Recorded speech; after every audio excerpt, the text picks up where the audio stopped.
여러분 안녕하세요. 오늘은 우리가 포스코 퓨처엠 주로 2차전지에 대해서 한번 또 같이 공부를 해보도록 하겠습니다. 최근에 2차전지가 지난주부터 바닥에서 치고 올라오는데 2차전지를 우리가 어떻게 봐야 될 것인지 우리가 여러 종목들을 한번 보면서 향후에 2차전지 투자 전략과 공략을 한번 세워보도록 하는 것도 의미가 있을 것 같다. 이런 생각에서 오늘 2차전지를 한번 집중 공략해 보도록 하겠습니다. 그 대표적인 게 이제 오늘 첫 번째로 포스코 퓨처엠인데 추가 상승은 가능한가? 그리고 목표 가격을 우리가 얼마나 정해야 되는가? 이 두 가지를 가지고 한번 나눠보도록 하겠습니다. 여러분들의 구독, 좋아요는 저에게 큰 힘이 됩니다. 많이 좀 눌러주십시오. 네, 동사의 주가는 12조 1,540억. 네, 67만 2천 원까지 갔던 게 지금 15만 6천 원을 했으니까 4분의 1 토막, 5분의 1 토막이 난 거죠. 굉장히 어려운 시간을 보냈다. 이렇게 봐야 될 것 같아요. 동사의 최근 수급 추이를 봐도 외국인이 금요일날 31만 주 샀죠. 쭉 매도가 더 많았고 국내 기관 투자가도 21만 주 사고 쭉 매도가 많았는데 지난주 금요일날 이렇게 큰 매수량이 들어왔다. 이것만 봐도 우리에게 한번 슬쩍 관심을 가져봐야 될 종목이지 않나 그런 생각이 듭니다. 개인이 그동안 샀다는 거죠. 근데 동사의 공매도 수량도 지난 금요일 16만 2천 주까지 올라가는 모습. 7만 주, 9만 주, 12만 주 하다가 16만 2천 주까지 가격이 오르니까 공매도를 또 치는 세력도 있다. 이렇게 봐야 될 것 같아요. 그래서 수급적인 측면에서는 아직까지 완벽하고 확실하게 이 종목이다. 이렇게 말하기는 힘들지만 나름대로 변화는 살짝 보였다. 이렇게 이해를 하시면 될 것 같습니다. 동사는 어떤 기업인가 잘 아시죠? 네, 동사는 크게 4개의 사업부로 되어 있는데 양극재를 만들고 라임 화성, 내화물, 음극재. 전체 매출액이 음극재가 5.1%밖에 되지 않네요. 내화물은 15.8, 라임 화성은 23.9, 양극재는 55.1. 이렇게 4개의 사업부가 됐는데 이 부분이 굉장히 시장의 핵심이다. 양극재와 음극재.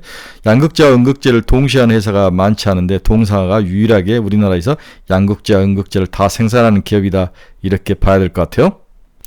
여러분들이 여기서 이제 라임이 무엇이며 화성이 뭔지 굉장히 이 사업부가 이해가 안 되신 건데 생석회를 말하죠.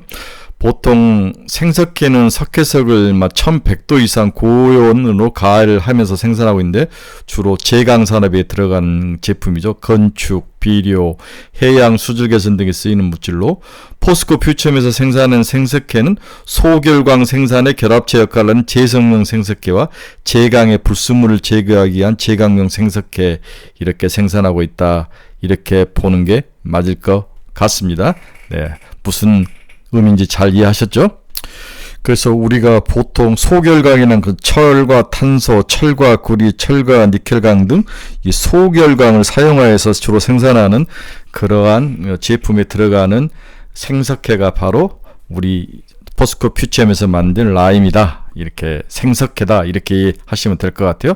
따라서 음극재와 양극재에 집중해서 보는 게 맞지 않을까 그렇게 예상이 됩니다. 동사는 최근 또 유상증자를 완료를 했죠. 이 소식이 나오면서 주가가 상승하기 시작했는데 유상증자는 1조 1천억 굉장히 많이 했습니다. 정확하게 1조 70억 원, 보통주 1148만 3천 주. 우리 사주조합에 우선 배중하고 20%를 배정하고 기존 주택에 80%를 했죠. 예, 초과 허용도 했고 주당 96,400원. 7월 17일 날 확정이 됐죠. 96,400원. 이는 1차 확정가 동일하며 현재 주가 7월 18일 기준 13년 대비 약 50% 낮은 수준으로 가격적인 매력은 높은 편이다. 그렇죠. 주관사는 키움증권이 해서 일단은 일단락을 지었던 것 같습니다. 그래서 첫 번째 파트에서는 동사는 어떤 일을 하는 기업인가를 한번 알아봤습니다. 두 번째 파트에서 뵙도록 하겠습니다. 네, 2차 전지를 이해하는 데는 최근에 추가 하락 요인을 먼저 이해를 해야 되죠. 추가 하락 요인이 뭔가? 글로벌 전기차 시장에서 리스크가 있는데 그 리스크는 뭔가? 우리가 해결할 수 있는 문제인가? 이걸 먼저 이해한 다음에는 이제 이 2차 전지가 최근에 매력을 갖고 반등을 하는 또 이유는 뭔가? 이 두 가지를 중점을 가지고 한번 살펴보도록 하겠습니다. 첫 번째로 추가 하락의 리스크 분석을 한번 해보도록 하겠습니다. 첫 번째는 무엇보다 미국의 IRA 수정 법안에 발의가 됐는데 AMPC가 어떻게 될 것 같고 핵심 간물 등을 또 어떻게 지정을 했고 이 두 가지의 복잡한 상황을 이해하는 게 무엇보다 중요하죠. 이게 이제 어떻게 2차 전지 산업에 도움이 될지 아니면 해가 될지를 구별하는 게 가장 중요하죠. 먼저 이번에 상원을 통과한 IRA법이 수정안을 보면 전기차를 구매하는 데 필요한 세액공제를 모두 조기 종료를 했죠. 가장 큰 변화 중 하나는 신차 기준 최대 7,500달러의 전기차 구매 세액공제, 살 때 세액공제를 다 막아버렸죠. 이는 전기차 시장에 부정적인 영향을 미쳤다. 이게 이미 주가에 반영이 됐다고 생각해요. 친환경 세액공제 7,500달러, 중고 친환경차 세액공제 4,000달러, 상업용 친환경차 세액공제 7,500달러나 4만 달러. 180일 이후에 종료, 90일 이후에 종료, 발효 180일 종료, 2026년에 종료, 25년 말에 종료, 25년 만에 종료. 하원에서는 이렇게 수정안이 왔는데 하원에서는 이렇게 변경해서 친환경차 세액공제를 2026년 말에 종료를 했고 중고차는 25년 말 종료, 상업용은 25년 말 종료, 친환경차는 26년에 종료하는 거로 됐습니다. 과거에는 2032년 종료했죠. 확실히 땡겨가지고 종료하는 것을 했습니다. 완성을 했죠. 두 번째는 생산세액에 대해서 공제를 해준 AFPC에 대해서도 조기 종료하는 쪽으로 법안이 통과가 됐다는 거죠. 배터리 및 관련 부품의 미국 내 생산에 대한 세액공제, 이거 AMPC라고 하는데 종료 시점을 기존 2033년에서 2032년으로 1년 앞당기는 내용이 포함됐다. 뭐 그렇게 빨리 앞당긴 것도 아니고 33년을 32년을 앞당겼으니까 1년 앞당겼는데 이건 좀 우리가 한숨을 쉴 수 있는 요인이다. 두 번째, 다만 일부 수정된 것은 핵심 강물에 대한 크레딧, 이 핵심 강물을 집어넣으면은 여기에 대해서 보조금을 주는 거, 여기에 대한 것은 2031년부터 단계적 축소를 거쳐서 2033년까지 허용해야겠다. 이게 상원에 대해서 수정한 내용이었죠. 2031년부터 단계적 축소를 거쳐 2033년까지만 허용을 해주겠다. 이게 이제 핵심 강물에 대해서 크레딧 돈을 주는 것을 이제 뭐 상원에 가서 오히려 단계적 축소라는 그러한 어떤 그 수정안을 가지고 내려왔습니다. 확정이 된 거죠. 자, 여기까지는 이해하겠는데 세 번째는 페코. 이 법안을 PFE 법안으로 동일어로 사용하더라고. 페코. 우리는 옛날에는 페코는 FECO를 PFE하고 똑같은 법안인데 이거에 대해서 수정을 했는데 그 내용을 한번 봅시다. 페코라는 것은 Foreign Entry of Corner의 약자로 우리말로는 해외 우려단체와의 거래를 할 때는 아무것도 주지 않는다. 크레딧 보조금을 주지 않는다. 이게 이제 핵심이죠. 그래서 이 페코에 해당하는 기업을 여러 가지로 있는데 크게 세 가지로 나눠놨죠. 기존에 25% 이상의 지분이나 의결권을 보유했을 때, 즉 그러니까 외국 국가 중에서 미국이 이러이러한 국가에서 생산하거나 소유를 가진 기업에서 만드는 것을 집어넣었을 때는 돈을 주지 않겠다. 중국이 들어가는 거죠. 북한도 들어가고 또 이 사이를 이런 국가들이 장악을 하고 있거나 또는 라이선스 또는 계약을 통해서 어떤 그 해외 우려단체로 지정된 기관들이 이러한 상황을 해서 만든 회사가 만든 제품을 집어넣었을 때는 크레딧, 돈을 주지 않겠다는 거죠. 보조금을. 한편 페코 법안은 PFE 법안과 이름이 바뀌었는데 Prohibited Foreign Entity의 표현으로 대한 제한 조건을 두어 2026년부터 제조된 부품에 대해서 페코로부터 물질적 지원을 받은 대상은 크레딧에서 제외했다. 2026년 내년부터 제조된 부품에 대해서는 크레딧, 그러니까 시장에 보조금, 미국 시장에 보조금을 주지 않겠다라고 딱 결정을 한 거죠. 내년부터 시행하겠다. 따라서 2026년에는 60%, 27년부터 29년까지 매 5%씩 기준을 상향 조정해 2030년부터는 85%를 맞추지 않으면 AMPC를 받지 못한다. 지금 미국에서 생산되는 기업, 그 다음에 적성국가라고 적용되지 않는 국가에서 만든 제품을 85%가 2030년에 85%, 26년에는 60%를 집어넣어야 되고 27년, 28년, 29년 매년 5%씩 올려서 2030년에는 미국에서 그 다음에 미국이 지정한 위험한 국가에서 만들지 않는 제품을 미국에서 생산하는 것을 85%까지 올려야만 AMPC 보조금을 주겠다는 거죠. 다시 말해서 AMPC 크레딧 보조금을 받으려면 중국 기업으로 이해되는 PFE 비용 비중을 2026년 40% 이하로 가져가야 되고 2030년부터는 15% 이하로 줄여야 된다. 그렇게 해야만 AMPC 보조금을 받을 수 있다는 거죠. 네. 26년에는 미국에서 생산된 거 순수한 거 60%, 27년 65%, 28년 70%, 29년 80%, 그 다음에 29년 12월 30일에는 85%를 내야 된다.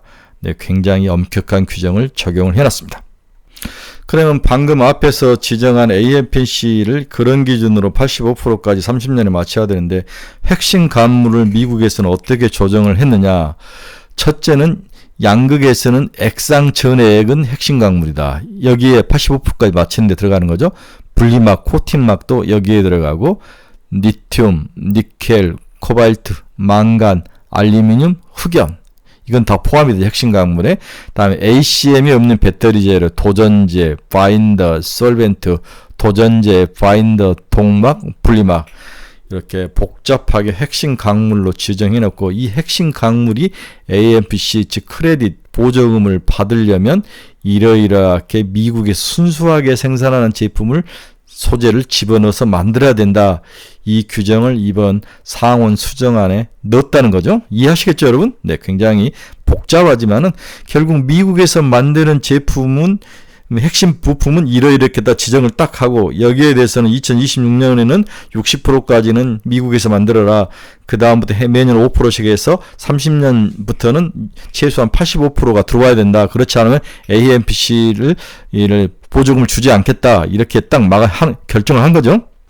따라서 미국 정부가 섹션 35(2의 6항에 적격 핵심 광물 ACM이라고 해놨는데 여기 적격 핵심 광물 applicable critical mineral이라고 딱 조항에 이 조항에는 리튬, 니켈, 흑연 등의 약 50개 광물 목록과 적정 순도 요건 등을 딱 규정을 해놓은 거죠. 네, 핵심 광물에 대해서 정확하게 클리어하게 가이드라인을 만들어 놨다는 거죠. 자, 지금은 26년 올 연말까지는 미국에서 만들던, 한국에서 만들던, 중국에서 만들던 핵심 광물에 대해서는 이제 AMPC 의무 규정이 없는데 받으려면 2025년부터 쭉 해서 2030년까지는 최소한 25%를 집어넣어야 되고, 네, 그렇죠? 네.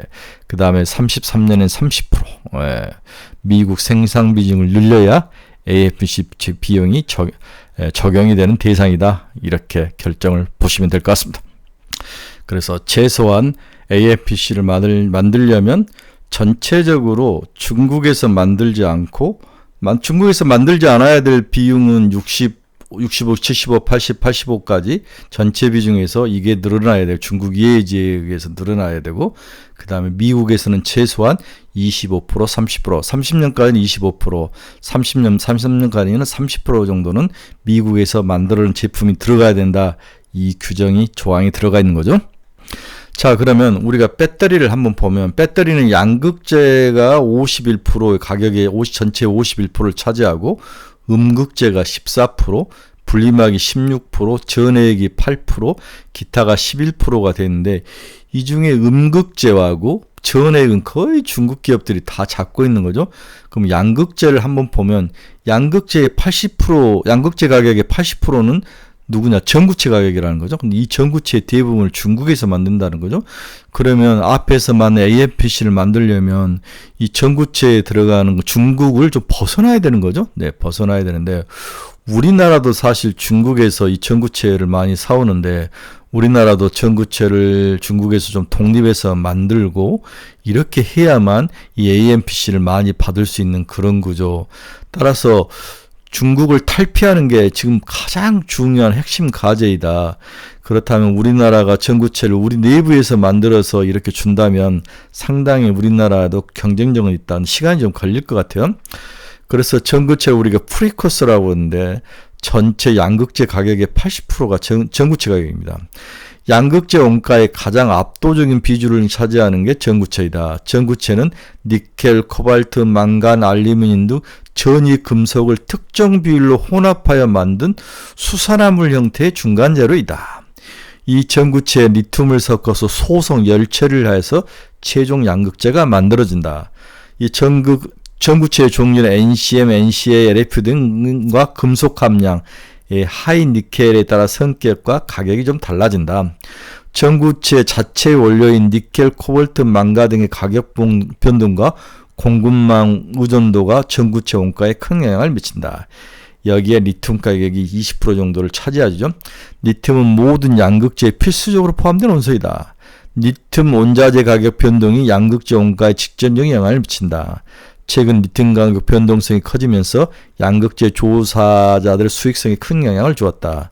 정리하면 양극재 원가의 대부분은 전구체가 차지하고 그 위에 리튬 이 두 가지가 큰 비중을 차지한다. 이렇게 전구체라는 것을 이해를 하시면 될 것 같아요. 자, 그래서 최근에 2차 전지가 박살이 났던 원인 중에는 IRA 수정 법안의 내용이 굉장히 복잡했다. AMPC를 주는 방법과 제도, 그 다음에 시기 이런 것들을 살짝 수정을 했다는 거죠. 그렇죠? AMPC 안에 중국을 제외하고 미국에서 만들어야 될 의무 비중 이런 걸 늘려놨다는 거죠. 핵심 가물로 50개 이상을 지정해서 이것도 차츰 중국 이외에 그렇죠. 적성 국가에서 FACO로 지정되지 않는 국가에서 만들어야 되는 그런 규정을 까다롭게 지정을 하면서 AFPC를 많이 못 받아가게 하고 미국 쪽에서 공장을 투자해서 생산을 늘려라. 이렇게 이야기를 하고 있는 게 핵심이다. 이게 이제 시장 가격에 전형이 되고 그 다음에 이게 시장에 부정적인 영향을 미치면서 주가가 하락했다. 이렇게 일차적으로 이해를 하시면 될 것 같아요. 두 번째는 전기차의 관세 부과가 또 나올 거죠. 테슬라가 제일 유리한 상황이다. 미국에서 테슬라는 판매된 것은 자기 자체적으로 다 미국에서 생산하기 때문이죠. 그죠? 더 큰 문담은 미국 전기차 수요가 이 관세로 감소할 가능성. 이게 이제 가장 큰 리스크죠. 자동차 및 자동차 부품 관세는 상호 관세와 무관하게 25%를 적용받게 됐다. 지금 기본을 10% 받고 있는데 우리나라의 모든 제품에 대해서 25% 때리고 또 자동차에 대해서 25% 때리면 한 50%는 맞는다. 이렇게 쉽게 이해하면 될 것 같아요. 네, 이런 것들은 굉장히 머리가 아프다.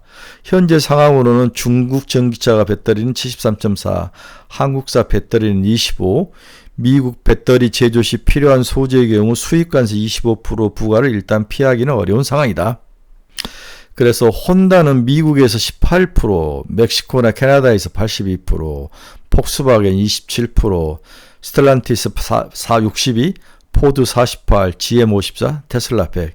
이런 면에서 테슬라는 관세에 대해서는 좀 자유로운 게 아닌가. 미국 판매 시장만 보면 이런 면에서 테슬라에게는 좋은 것 같습니다. 관세 부과 전 수입 전기차 모델의 최저가격이 32,495달러, 관세를 부과하면 4만 달러까지 올라가는 모습. 가격이 이렇게 올라가면 경쟁하기가 힘들죠. 네, 테슬라가 유리하다. 자, 세 번째는 리튬 가격의 하락입니다. 이건 뭐 두말 할 것 없이 이건 굉장히 시장에 부정적이죠. 리튬 가격이 60위안이 봉개됐다. 시장의 불안감을 극대화하고 싶은 세 번째 리스크 항목은 리튬 가격이 급락세이고 반등하기 힘들다는 거죠. 5월 말 탄산 리튬 가격은 킬로그램당 58.92위안, 약 8.1달러에 거래되면서 2021년 5월 이후 최저치를 갈아치고 있다. 지난 2월에 중국의 CATL이 중국 이춘시에 있는 리튬 강산 캐파를 재가동한 시점이 킬로당 73위안, 10달러 수준이었는데요. 5월 말 리튬 가격이 킬로당 58.92위안, 8.2달러까지 내려온 상황에서 과연 채산성이 낮은 채굴 위주의 강산업체들이 얼마나 더 버틸 수 있을지 향후 주목해야 될 부분이다.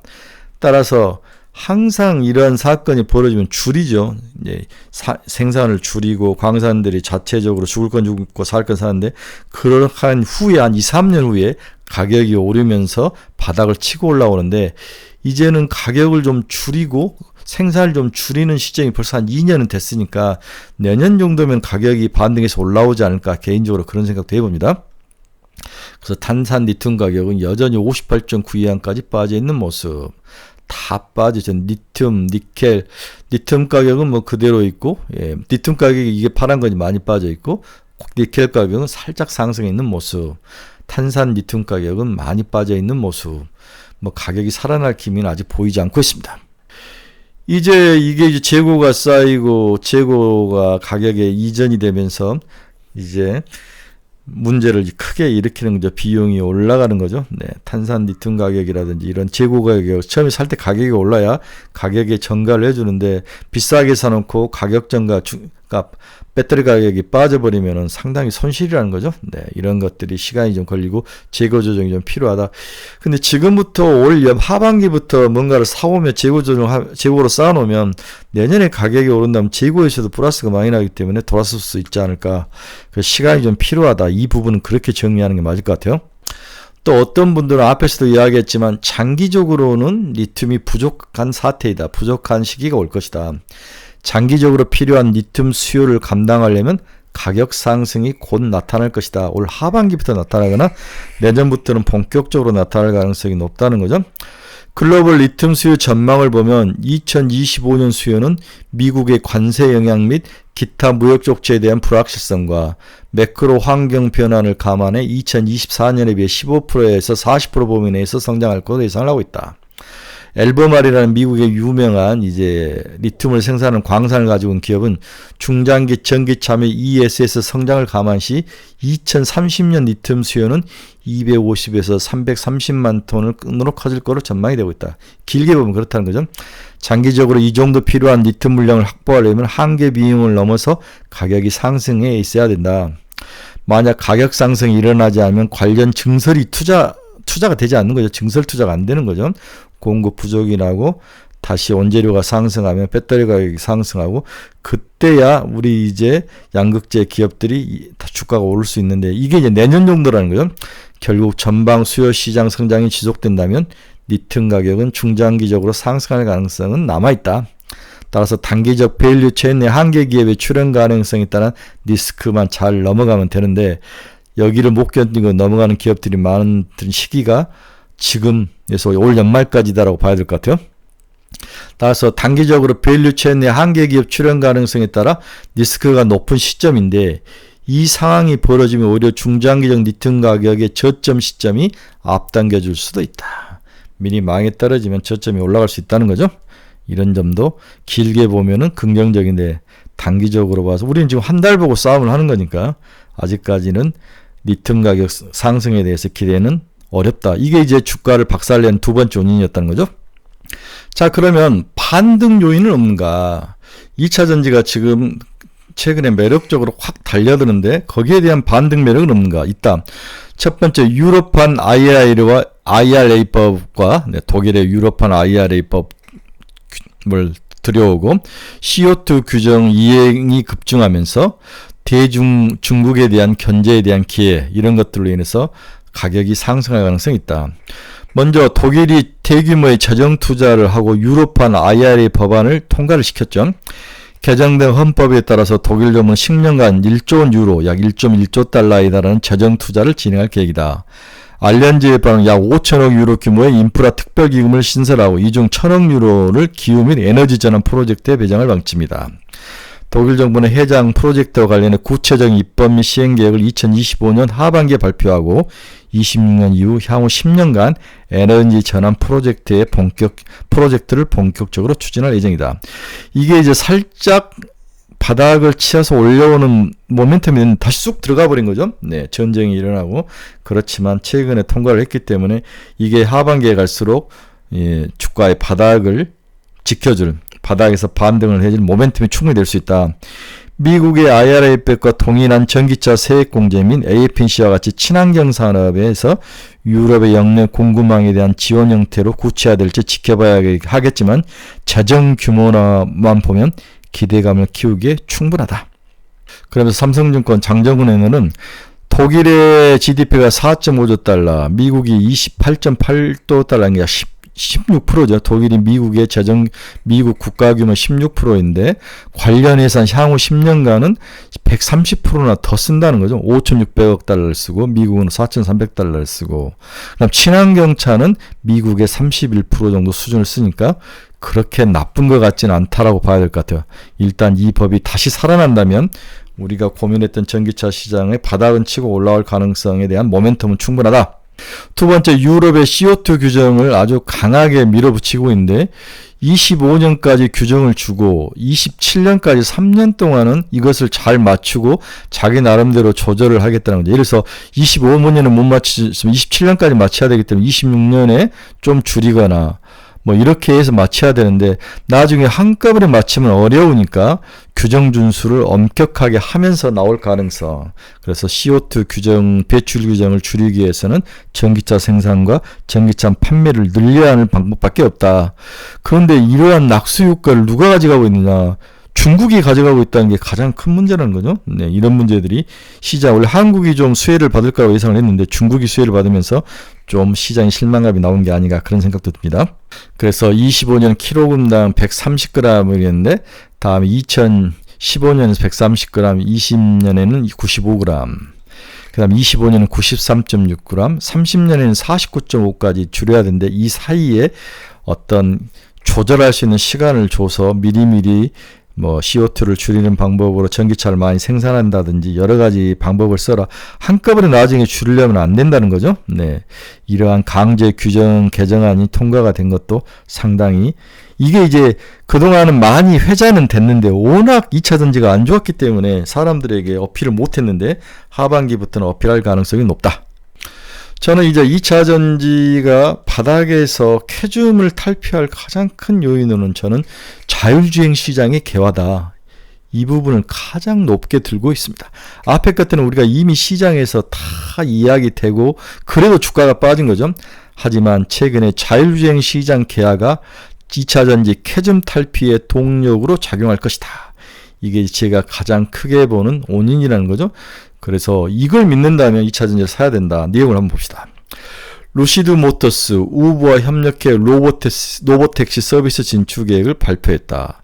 두 업체는 향후 6년간 2만 대 이상의 로보택시를 도입한 파트너십을 체결했는데 자율주행 시스템은 구글과 소프트뱅크 등의 투자를 받은 스타트 기업 뉴로 드라이버의 소프트웨어를 채택할 계획이다.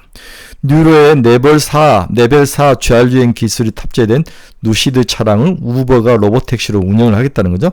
루시드가 만들고 우버가 사고 다음에 뉴로가 여기에 대한 소프트웨어를 만들고 우버는 이번 협력을 통해서 루시드 모터에 3억 달러를 투자할 계획이며 추후 뉴로에 수억 달러를 투자할 계획을 가지고 있다. 우버와 루시드는 2026년부터 미국 도시에 로보택시 서비스를 출시할 예정이며 루시드 모터스가 주가가 이 소식이 나오면서 크게 올랐죠. 그러면 이렇게 로보택시에 왜 전기차가 필요하느냐? 멀게만 느껴졌던 자율주행차가 상용화가 되면 전력 소모량이 급증한다는 거죠. 고에너지 밀도의 K배터리가 반드시 들어갈 수밖에 없다. LFP 배터리는 안 된다는 거죠. 멀게만 느껴졌던 자율주행 서비스가 2025년 들어 빠르게 구체화된다면 이번에 우버 루시드 모터스 협력 발표 이전에도 자율주행 비즈니스를 수년간 준비했던 테슬라가 6월 22일부터 텍사스 오스틴에서 로보택시 서비스를 시작했고 로봇 서비스를 전 세계로 가장 먼저 도입한 웨이모는 7월 들어서 누적 주행거리가 1억 마일을 돌파할 정도로 호황을 맞고 있다. 자율주행 경쟁이 본격화되면 전기차 및 고밀도 에너지를 가진 배터리가 필요하다는 거죠. 전기를 많이 쓰기 때문에 이를 극심한 부진을 겪고 있는 이러한 요인들이 극심한 부진을 겪고 있는 우리 K배터리의 반등 요인이 될 것이다. 저는 이거 이제 캐즘을 탈피할 핵심이 바로 자율주행의 상용화에 있다. 이게 이제 제가 여러분들이 드리는 핵심이라는 거죠. 그래서 3원계 등 하이엔드 배터리의 강점이 있는 한국 2차 전지 업체들의 수요로 이어질 것이므로 로보택시 등 자율주행 산업은 예상보다 빠른 성장은 침체기에 있는 K배터리에 활력을 불어넣을 전망이다. 그렇죠? 이해하시겠죠? 네. 마지막으로는 바닥 따지기, 그 다음에 저가 매수. 지금 정도는 저가 매수를 해볼 상황이다. 빠지고 빠졌는데 이제는 저가 매수 기회가 왔다. 이렇게 봐야 될 것 같습니다. 그 다음에 ES 시장도 규모가 크게 확대된 것도 전기차 시장에 굉장히 배터리 시장에 도움이 될 것이다. 그렇죠? 네, ES 시장 규모의 확대. 그 다음에 트럼프가 중국 음극재 흑연 시장에 대해서 관세를 엄청 매겨 때렸죠. 네, 미국 상무부가 중국 흑연 시장에 대해서 95.3% 덤핑 관세를 매겨버린 거죠. 따라서 한국에 굉장히 유리한 시장. 이게 이제 수혜주가 여러 회사가 있는데 포스코 퓨처엠 같은 회사들이 수혜주로 떠오르면서 최근 주가가 상승하는 모습은 상당히 인상적이다. 그래서 우리가 왜 바닥이었는가 원인을 한번 살펴봤고, 이 원인을 탈피할 뭔가 모멘텀이 있는가. 충분히 모멘텀이 있다. 지금 정도 사서 장기적으로 가져가면 충분히 먹을 수 있는 게 아닌가. 2차전지에 대해서 이렇게 긍정적인 시각을 유지해 봅니다. 네, 그러면 포스코 퓨처엠의 동사의 투자 포인트 첫 번째는 바닥을 지나가고 있는 것 같다.